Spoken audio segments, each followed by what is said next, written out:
Assalamualaikum warahmatullahi wabarakatuh. Perkenalkan, nama saya Tommy Andika Saputra. Saya Fitri Layani. Kami dari Universitas Nahdlatul Ulama Mataram Ingin mempresentasikan tugas mata kuliah ilmu lingkungan. Tonton sampai akhir ya. Oke teman-teman, kita akan masuk pada pembahasan yang pertama. Itu kita akan membahas tentang apa sih pengaruh IKN terhadap ekosistem hutan sekitar IKN. Jadi di sini kami hanya memaparkan poin per poin pada poster ini, dan kami akan mengupas tentang poin tersebut. Jadi yang pertama adalah pengaruh IKN terhadap ekosistem sekitar IKN itu adalah yang pertama deforestasi dan hilangnya habitat. Jadi pembangunan infrastruktur secara besar-besaran dapat menyebabkan deforestasi dan hilangnya habitat bagi flora dan fauna. Dan hal ini bisa mengurangi keanekaragaman hayati yang ada di wilayah tersebut. Ya, jadi teman-teman, poin kedua itu adalah pengaruhnya itu pencemaran air dan tanah. Karena konstruksi dan kegiatan industri dapat menyebabkan pencemaran air dan tanah. Karena limbah konstruksi dan industri bisa merusak kualitas air dan tanah yang berdampak pada kehidupan tumbuhan dan hewan.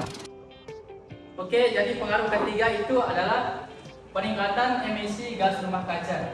Jadi kegiatan pembangunan dan peningkatan populasi di wilayah IKN dapat meningkatkan emisi gas rumah kaca yang berkontribusi pada perubahan iklim. Pengaruh yang keempat itu adalah erosi dan kerusakan tanah.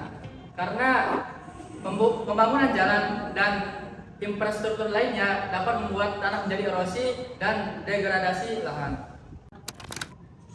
Selanjutnya, kita akan membahas tentang apa saja penyebab-penyebabnya. Penyebab yang pertama yaitu perencanaan yang kurang matang. Perencanaan yang tidak didasarkan pada studi lingkungan yang mendalam dapat mengabaikan aspek-aspek penting dari ekosistem lokal.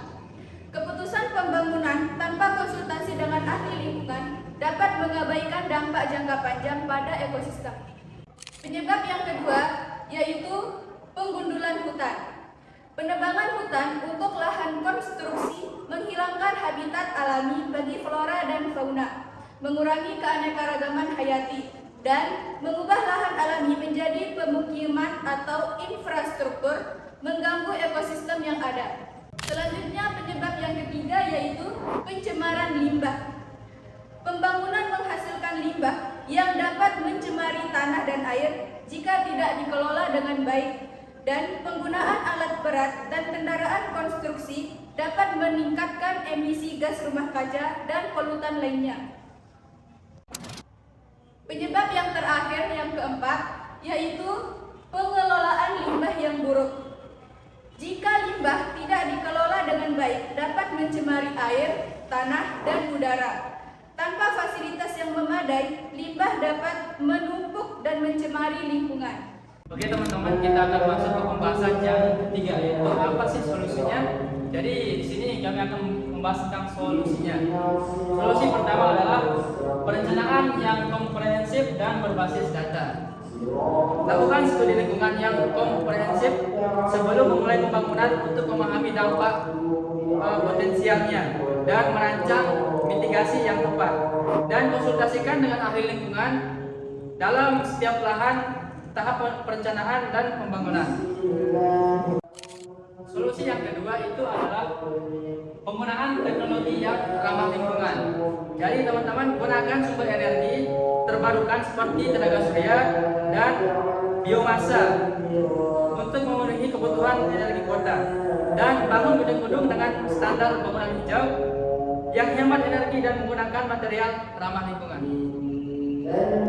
Selanjutnya, solusi yang ketiga yaitu pengawasan dan penegakan regulasi lingkungan.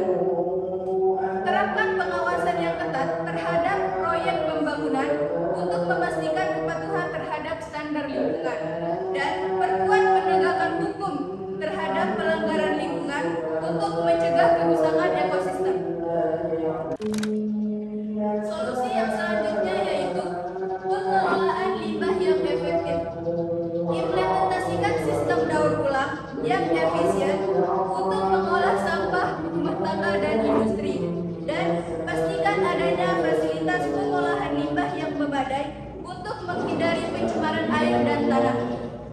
Oke teman-teman, sekian presentasi kami pada hari ini. Saya Tommy Andika Saputra. Saya Fitri Layali.